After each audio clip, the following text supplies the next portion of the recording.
So the title of the course is Anthropological Archaeology.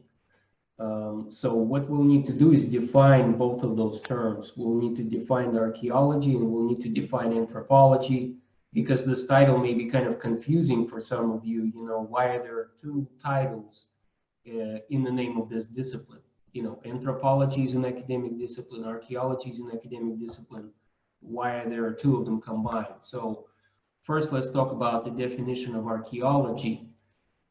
It's the study of human past through the recovery and analysis of material remains. So what it means is we get material remains, material meaning something you can touch, something you can feel, you know, that's material.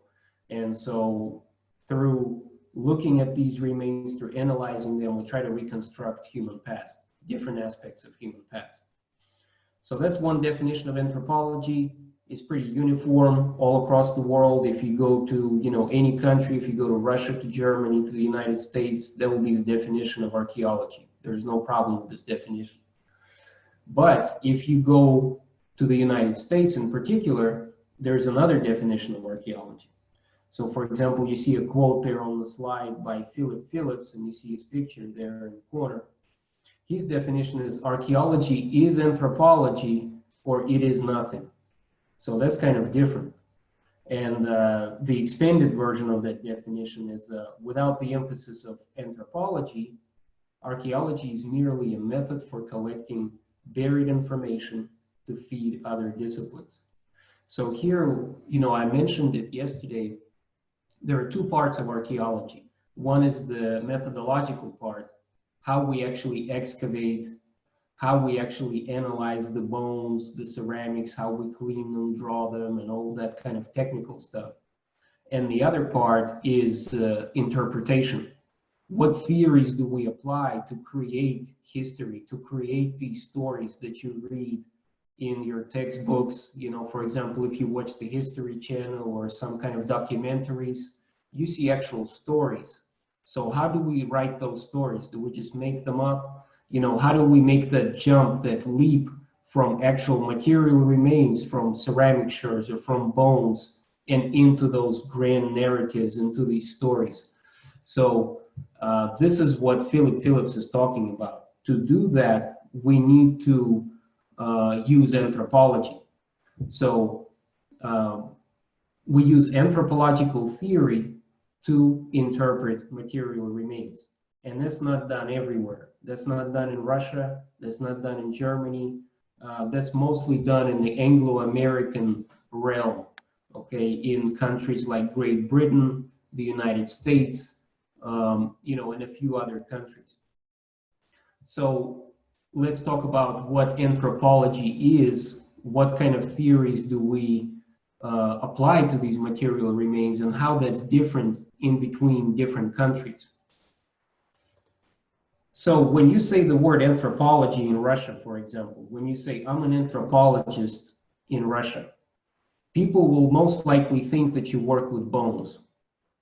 You see on that slide, you know, for example, like the central anthropological website, anthropogenes.ru, that only talks about physical anthropology or biological anthropology. Those terms can be used interchangeably, you know, physical anthropology. More recently, people use biological anthropology, but they all mean the same thing. So what does physical or biological anthropology study? They basically study the body. So for example, these are some of the specific, you know, subfields of physical anthropology. The first one is the human and non-human primate evolution. So you guys are all familiar with, you know, this word, this term, evolution. Everyone knows it. That's basically the study of life on Earth. We could define it like that very broadly. How some species appear, some species disappear, and we humans are a part of that process. Okay, we're not some kind of aliens, you know, that came here. We are part of the biological world of this planet, of the animal world of this planet. We have a classification. We are Homo sapiens. Homo is the name of our genus. Sapiens is the name of our species. So we are a primate according to the biological classification. You know, we have our genus, we have species, we have families, orders, so forth and so on, all the way up to kingdoms, right? We're part of the animal kingdom. And so physical anthropologists study us as animals and study our evolution just like they study the evolution of any other animal. And you see this word there, paleoanthropology. You know, paleo just means ancient. So paleoanthropologists study very ancient materials that are called fossils. Fossils is basically when bones turn into rock because they're so old, they turn into rock, and these are called fossils. And that's what paleoanthropologists study. So an interesting aspect that you need to know, you see, you know, two different terms here. You see human, and you also see non-human primate.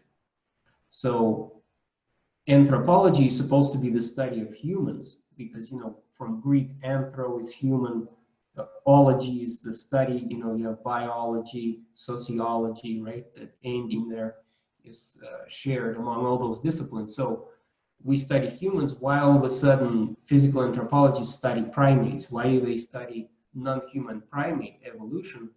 And that's, you know, as many of you know, is necessary. Because if you want to study the evolution of humans, you have to study the evolution of primates because we are primates. And we've shared common ancestry with these primates, with different primates, for millions and millions of years. And before human beings appear as a species, you know, when there are no human beings, there are primates. And we can trace very confidently this process of evolution of how some species branch out, branch off, and new species appear, and so forth and so on.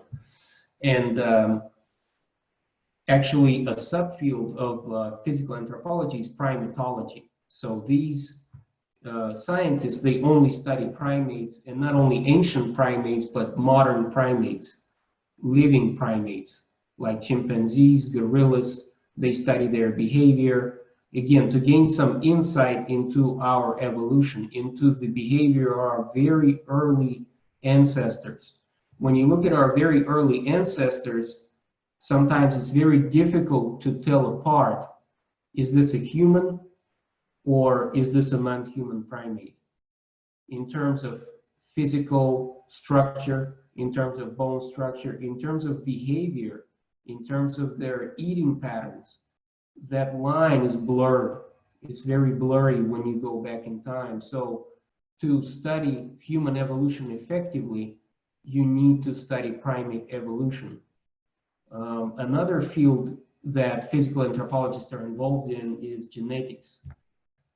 Very popular field right now. You hear things about DNA every day, you know, in all kinds of fields, in the field of medicine, in the field of, I don't know, psychology, you know, everything.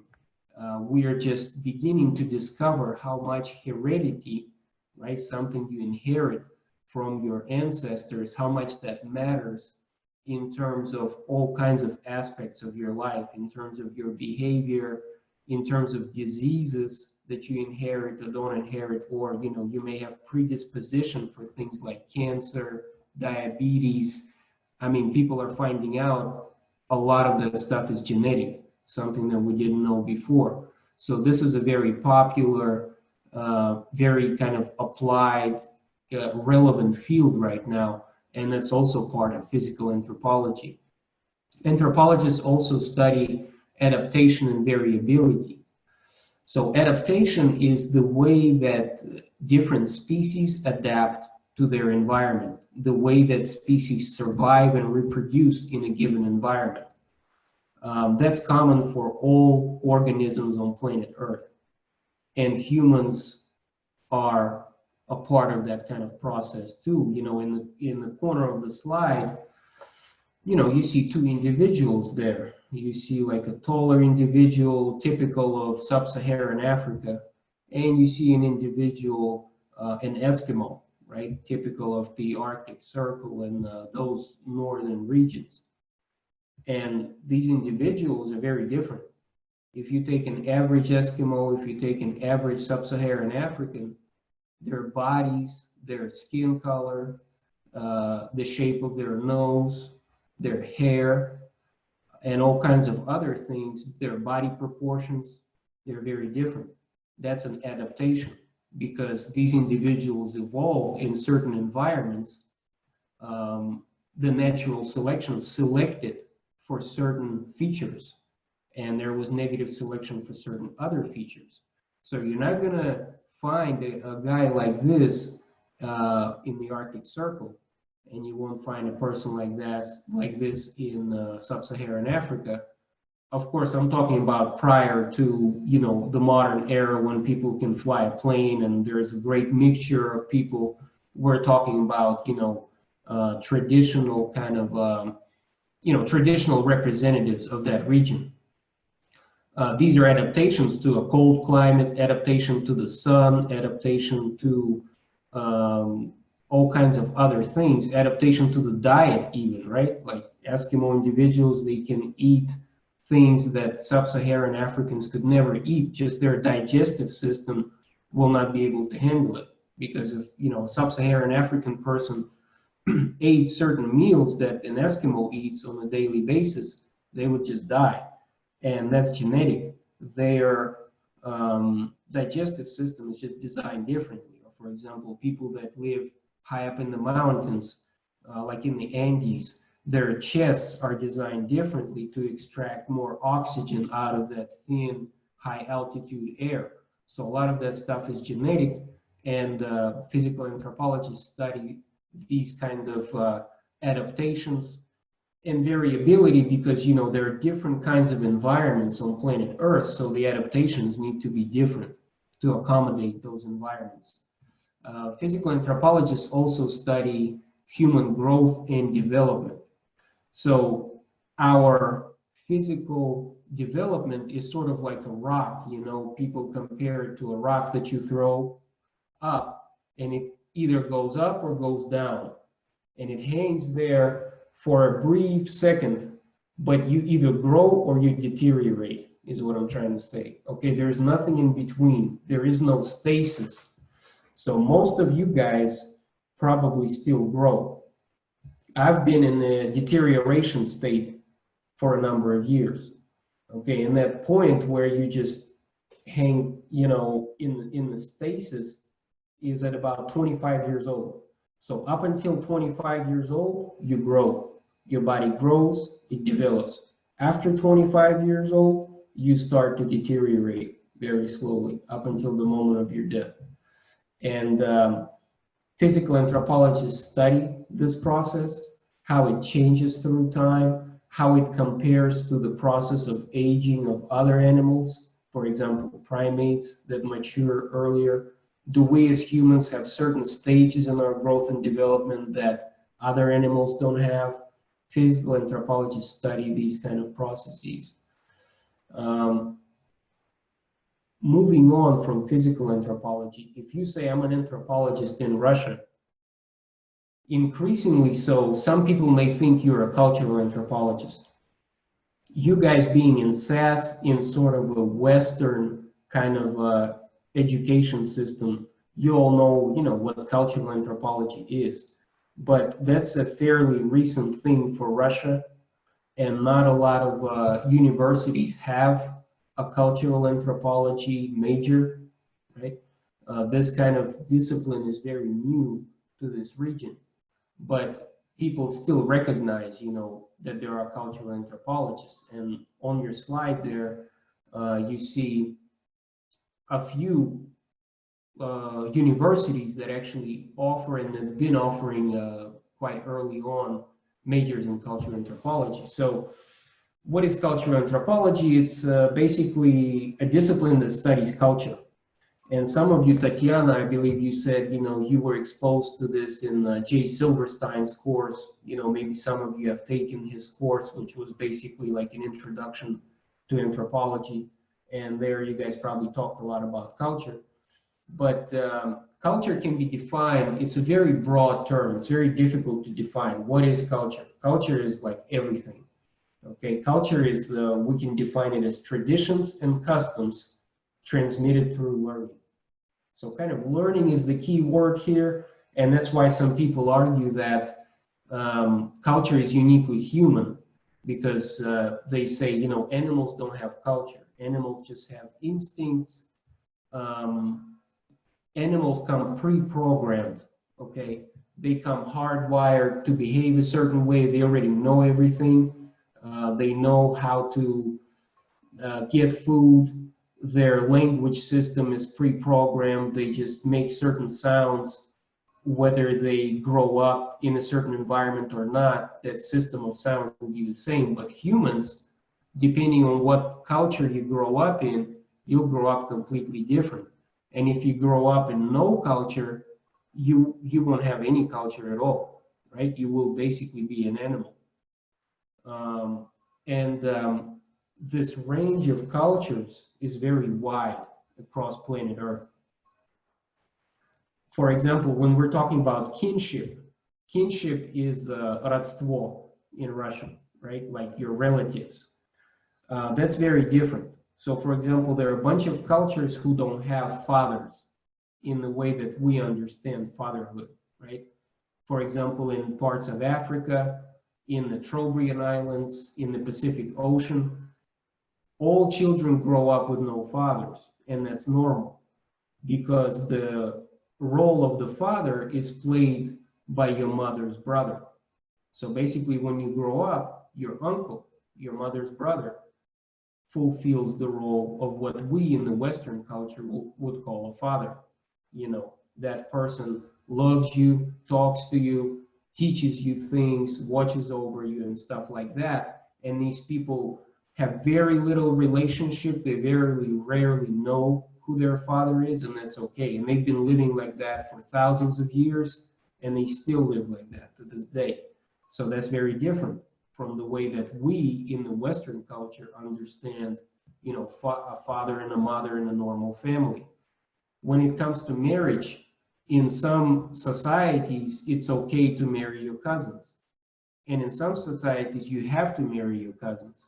Until very recently in South India, for example, you had to marry your cousin.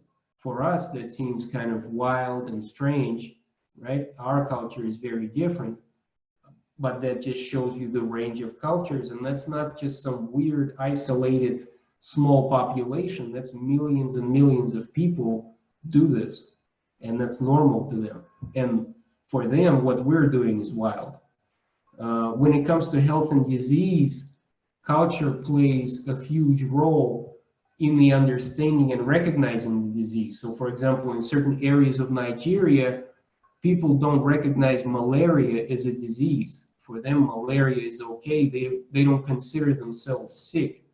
And that's very strange for us. In terms of economics, as you know, cultural attitudes towards economic equality or inequality are very different. You know, if you take like Scandinavian countries where the social package is very strong, right? And the distribution of wealth is relatively equal. And then, of course, there are some other countries like Brazil, for example, where the gap between the poor and the rich is extreme. And again, for some cultures, it's okay. And for some cultures, it's not okay.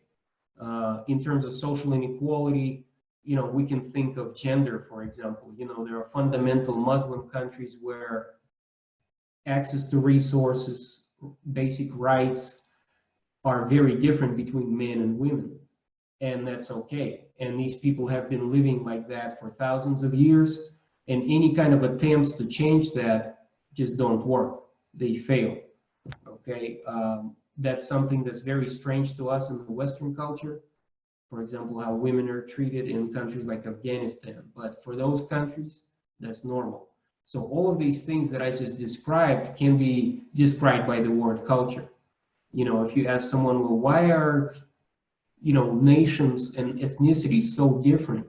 I'll tell you, well, their culture is different. And in Russia, there is a word mentalitet, which is kind of a synonym for this. You know, you say, well, their mentalitet is different. You know, what are you going to do?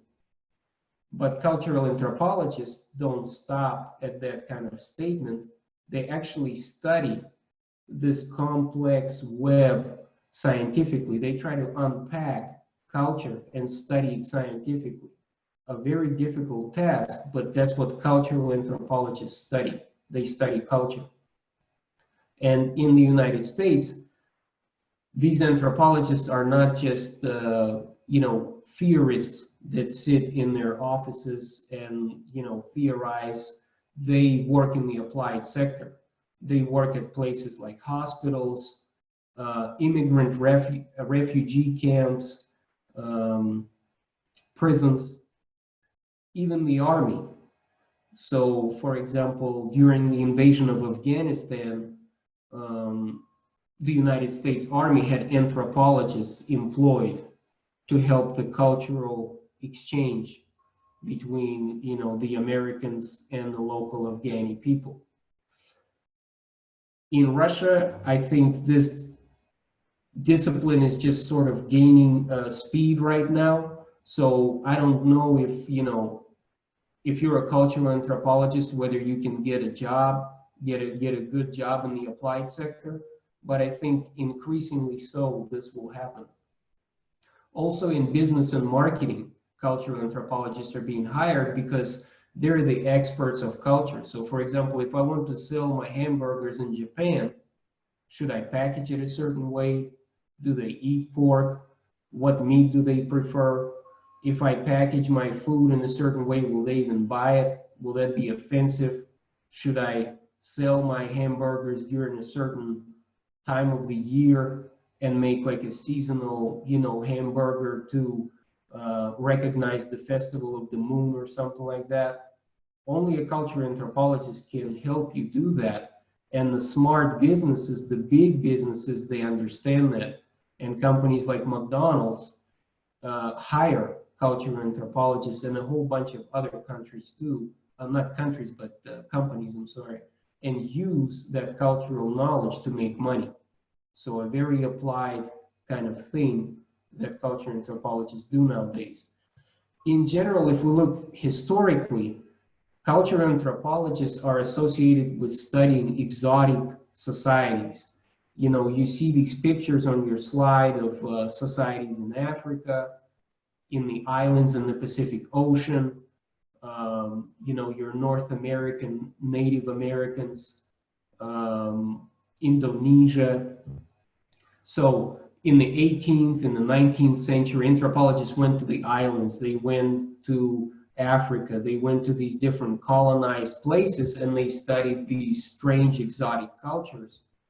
And what it translated to is that cultural anthropologists now are experts in studying small-scale societies. So when you compare cultural anthropology with sociology, for example, and you guys have this kind of double major, it says anthropology/sociology, right?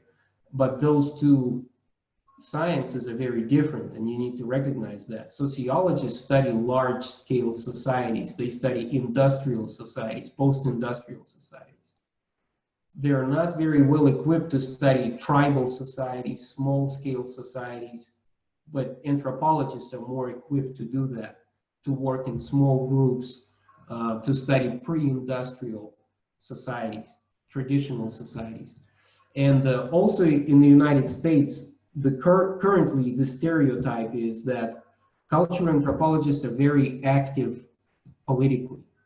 Okay, again, they're not just people, sitting there theorizing, doing things that are purely academical, but they're at the forefront of all kinds of social movements.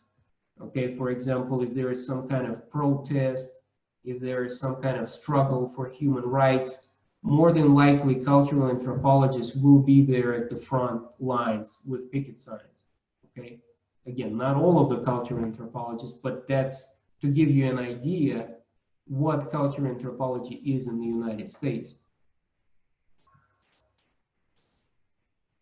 So in North America, when I say I'm an anthropologist, and that's in countries like the United States, Canada, Mexico, basically North America, Taiwan, and the Philippines. Those are the only countries that practice this holistic approach that practiced as four-field anthropology. Four-field anthropology consists of four fields, you know, the biological anthropology or the physical that we've discussed, the cultural anthropology that we've discussed, linguistic anthropology. What linguistic anthropology is, of course, is the study of language. And how it's different from linguistics, because linguistics is the study of language too. Linguists study language in and of itself, but linguistic anthropologists study language in its social context. They study this interaction between the social life and the language. How does the social life influence the language, and how does the language influence the social life? Let me give you some examples. So for example, in the United States, depending on what race you are, you will speak a different language. Okay, for example, if you're an African American, your English in large parts of the country for millions and millions of people, your English will sound very different from an English that a white person speaks. Okay, so language has a racial component in the United States. Linguists don't necessarily study that, but cultural anthropologists study that sort of interaction between the culture and the language. You guys all know this. In Russia, depending on what social class you are, you will speak a different language. Maybe in Russia it's not that pronounced yet because, you know, we've been a part of the Soviet Union for a long time where there were no distinct social classes. But increasingly so, that gap will widen. So for example, you know, what I'm trying to say is rich people, they will probably speak a little bit differently than poor people, or, you know, than bums that are walking around the street. You'll probably hear more profanity. You will hear less correct grammar from your low class people, and high class people will usually speak a cleaner version of the same language. They will use less profanity. They will use different phrases, less cuss words, stuff like that. Gender, whether you're a man or a woman, you will speak a language that's a little different. Okay, you will use different phrases. Your pitch and tone will travel a greater range, basically. And that doesn't necessarily have to do with our vocal cords, right? That has to do with the pitch. But the actual range, women are, you know, more, as a rule, they're sort of more expressive. You know, male speech is more monotone. So in general, what I'm trying to say is language, we use it to project a certain identity. So the certain words that I use, the jargon that I use, the things that I say, the phrases that I use, I communicate my identity to you guys. So I don't only communicate the actual content. On top of that content, there is an extra dimension that I communicate to you all when we talk, whether in terms of, you know, this class interaction or when we're in the street. By the speech of the person, they send certain signals about their social status, about their background and stuff like that. And cultural anthropologists study that. So they also are interested in the variability of language across space and time. So there is a huge overlap between, for example, archaeology and linguistic anthropology in the study of the origins of language. You know, as you all know, for example, German, English, Russian, Iranian, they're all part of the same language family, for example. And there is a field of archaeology, a subfield that studies the origin of this Proto-Indo-European language, where they combine archaeological data with linguistic data and stuff like that. So linguistic anthropology has a wider kind of range than regular linguistics. And the fourth field is archaeology. So basically, when you go to North America and you say, I'm an anthropologist, they will ask you to specify, well, what kind of anthropologist are you? Are you a physical anthropologist? Are you a linguistic anthropologist? Are you a cultural anthropologist? Or are you an archaeologist? Okay, and that's very different from all other countries, and that's why you see these kind of logo tips there, right? These brands of different universities and anthropological societies, you know, that are composed of like 4 different parts, you know, like this lithic artifact stands for archaeology, this kind of a symbol stands for linguistics, the skull stands for physical anthropologist, and these people, the group of people stands for cultural anthropology. So 4-field anthropology. 4-field anthropology sometimes is called American anthropology. This is the discipline that I represent, and this is the context that we will study archaeology from the context of these 4 disciplines. And this kind of anthropology is defined very kind of widely as the study of human condition through space and time. So basically anthropology is the study of humans through space, meaning at different parts of planet Earth, and through time, meaning, you know, all the way from the beginning of human beings, even a little before the beginning of human beings, like we said, you know, we even study primates. So a very wide scope kind of discipline. So this kind of anthropology is a holistic discipline. Holistic meaning, you know, it combines different things and looks at processes as a whole. It studies the past, the present, and the future. And this is what makes it unique. So for example, if you take sociology, they only study post-industrial society. A sociologist will know nothing about primates. They will know nothing about early humans in Africa. They will know nothing about the Neanderthals, right? Homo heidelbergensis, these earlier species of humans. They will know nothing about this 200,000 year evolutionary chain, evolutionary sort of ladder that we went through, but an anthropologist will.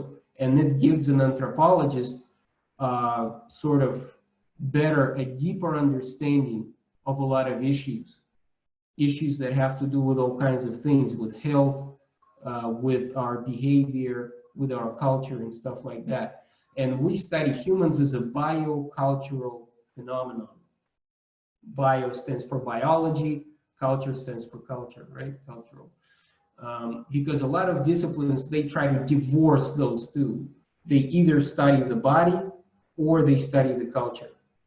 It's rarely that they try to combine the two, but it's important to understand that we're a combination of the two. We're not these kind of spirits, right? Like I said, like these aliens that kind of float over this planet because we do have instincts. We do have preferences that are ingrained in us evolutionary, preferences for certain foods, preference for, you know, sexual behavior, all kinds of behavior that drives us. Sometimes we know that, sometimes we don't know that, but we need to recognize that fact. And this is a great discipline, but the difficulties are in that it's difficult to study because essentially you're studying 4 things at the same time. You're studying 4 different disciplines. If you go to other countries, you know, an archaeologist will be in one building in the history department. A cultural anthropologist will be in another building. They will probably be called an ethnologist. You know, someone studying genetics will be in another building. So these people will not communicate with each other and they just study their sort of narrow disciplines. But if you go to the United States, these people will all be in one department. They will regularly meet. They will listen to each other's presentations. When you get an education anthropologist, you go and take classes from all 4 sub-disciplines, and these people work on, you know, seminars together, they publish papers together. So it's a very different kind of academic environment. So, Julia, I believe you said that you're interested in the study of native native peoples of North America. Is that right? Okay, and northern Canada, you said. So basically, the roots of this kind of disciplines, the roots of this kind of approach have to do with studying these people, Julia, that you're interested in studying North American Native Americans, American Indians. One of the founding fathers of four-field anthropology is Lewis Henry Morgan, and he did his work in the 1850s. He was a lawyer from New York, and he worked in the state of New York. And he studied the Iroquois. You see, a picture of some of these Iroquois Indians there on the slide. So Iroquois was this huge confederation that encompassed the areas in the south of Canada and in the northeast of present-day United States. And Lewis Henry Morgan studied them. And basically, by 1850s, after living side by side, but for about 200 years, European Americans had very little understanding of Native Americans. Especially, they could not understand their political structure. Because, as you know, there were a series of military confrontations in North America, wars that were fought, and Native Americans played a very active role in that.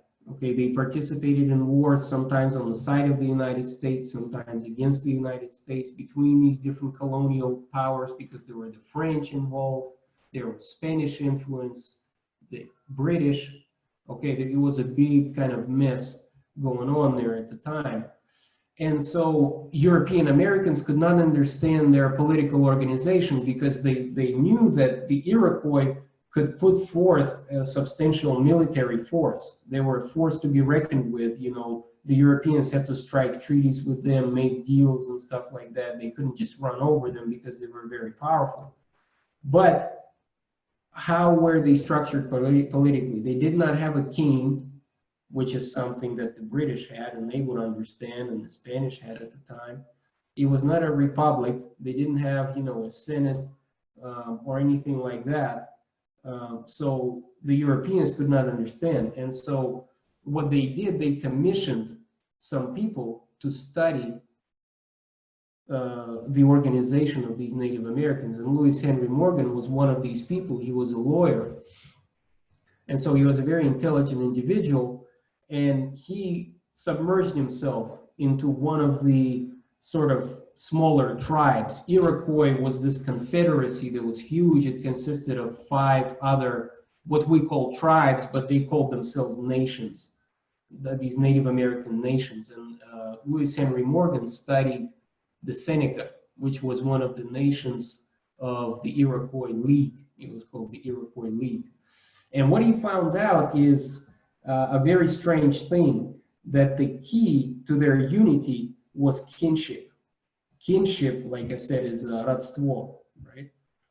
And it was not kinship that a European would understand. It was a kinship that was organized at the level of clans. So basically, every Native American, besides having biological kinship, had clan kinship.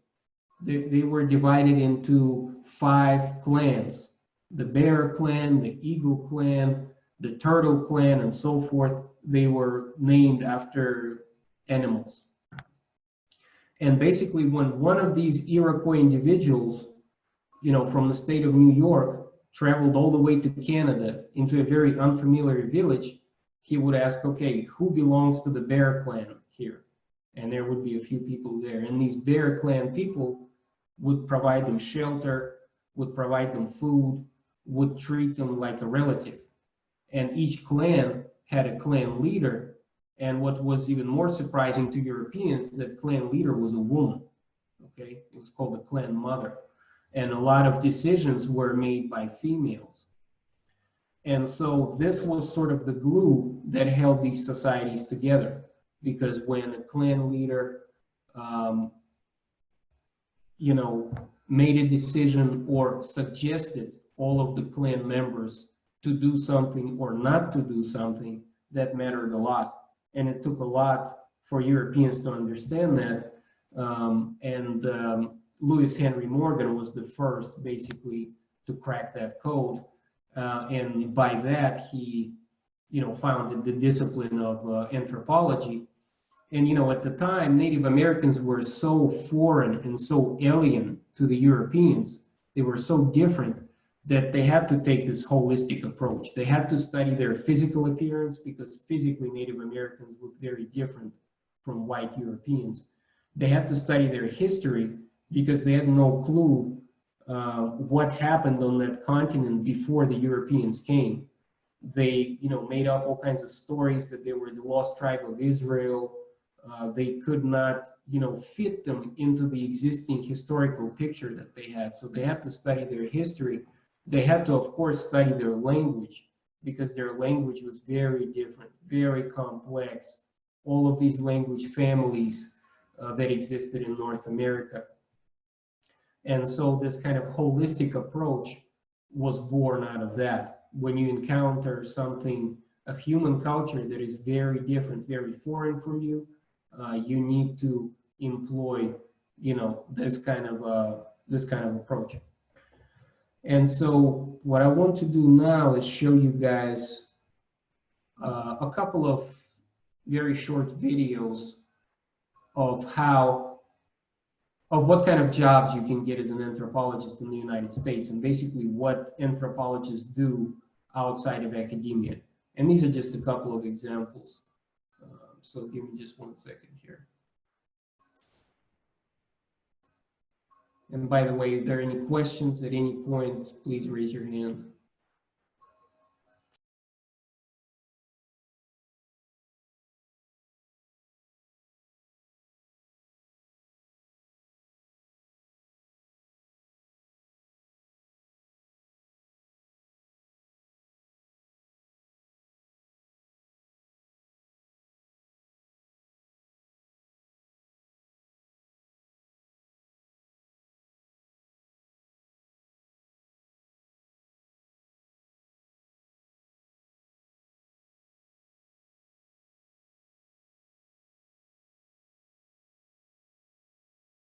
Everywhere these days. And that's no coincidence, because anthropologists are everywhere these days. Anthropology is the study of us.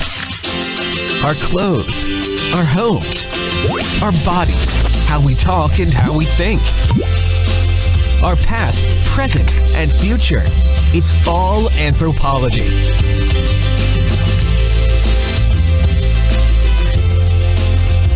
The American Anthropological Association has created a video series to showcase how anthropologists are tackling the world's most pressing problems and making remarkable contributions to human understanding.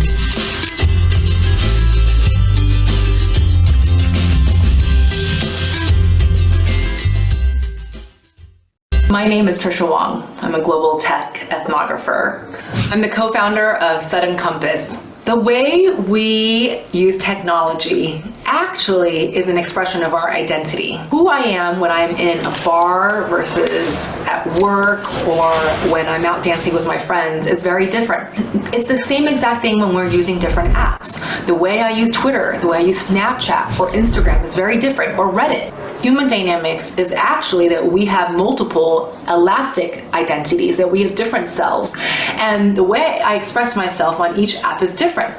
But when you have a bunch of engineers or product people designing an app, they're not thinking about identity, they're just thinking about a bunch of features. And that's why corporations need to bring in people like anthropologists to understand these big concepts. Anthropology gives you those skill sets. You can help companies translate their business question to a human question. This is what I call the flip. Let's just take one of my clients. They were trying to get more people to buy their books. Okay, that's a great business question. But when we translate their human question, which was like, how are people even learning? Why do people buy books? Where did people get information? It completely changed the way they saw their business. And that was how they succeeded. And every company needs help doing this. when I'm really doing my best kind of anthropological field work, is that it's really about me. It's that I'm learning because I'm getting close to people who seem at face value so different, you know, but actually the stuff that they're going through is so common. People are all trying to figure out, you know, how do I do the right thing? How do I make people I love happy? How do I survive? How am I going to get my next meal?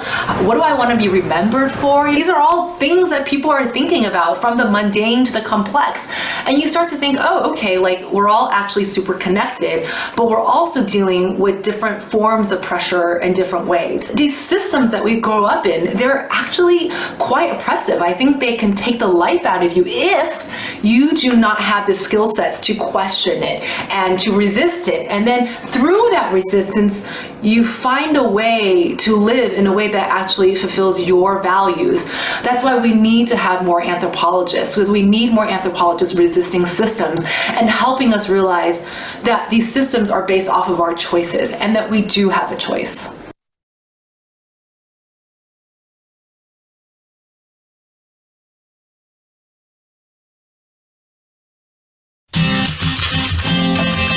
It seems anthropology is everywhere these days. It seems anthropology is everywhere these days. Because anthropologists are everywhere these days.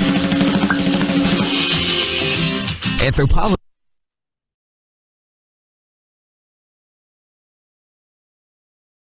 Because anthropologists are everywhere these days. Yeah, my name is Diego Bikini. I am an urban anthropologist. The anthropology profession, they do a lot of stuff with people, trying to help them resolve problems that they have. To me, that is the main goal of social science, to study the world, to understand it, and to bring about some changes that are going to be beneficial for individuals or large groups of people, even all of humanity. Early on, I was lucky to sort of become an observer, a watcher, a questioner. A metiche, as we say in the Mexican culture. I learn from people on the street what their life is like, and write about it, and report about it, and testify in court about it. Law enforcement, district attorneys, police like to say that they have a new law. It's been here since 1988. It's called the gang injunction. The gang injunction is not as pure an idea as they've been made to be. In the case of Chapman, you know, how do we develop? How do we get land? How do we, get it cheap? A geographer from USC has done a series of studies. He looked at all the gang injunctions in LA. The gangs that were targeted were the ones that were near areas that were gentrifying. There's a way of getting rid of Mexicans. Urban renewal is an old pattern. Get rid of the Mexican neighborhoods. The Dodgers got Dodger Stadium when they got rid of Palos Verdes, Chavez Ravine. So that gang injunction went to the federal courts. And I was there because I had to testify on behalf of the rural social nature of that community. How the guys can grow up together. Some are gang members, some are not, but they're still friends. In the court, it was very quiet. A couple of DAs from the Orange County area walked in, and believe me, they looked like mafiosos. Heavy, burly, mean. I'm the law, I'm the man. I got up to testify, and then they got up to cross-examine, and they started trying to, discredit my testimony. And the judge stopped them on more than one occasion. She shut them up. And they just sat there like little mafiosos with their thumb in their mouth. We won the case. That was the first gang injunction case that had ever been won. From that time on, those courts in Orange County are very careful. The DA is very careful about how they met out a gang injunction. And I feel proud as an anthropologist to have played a role in slowing down a draconian law. It's not enough just to understand the world. We got to change it.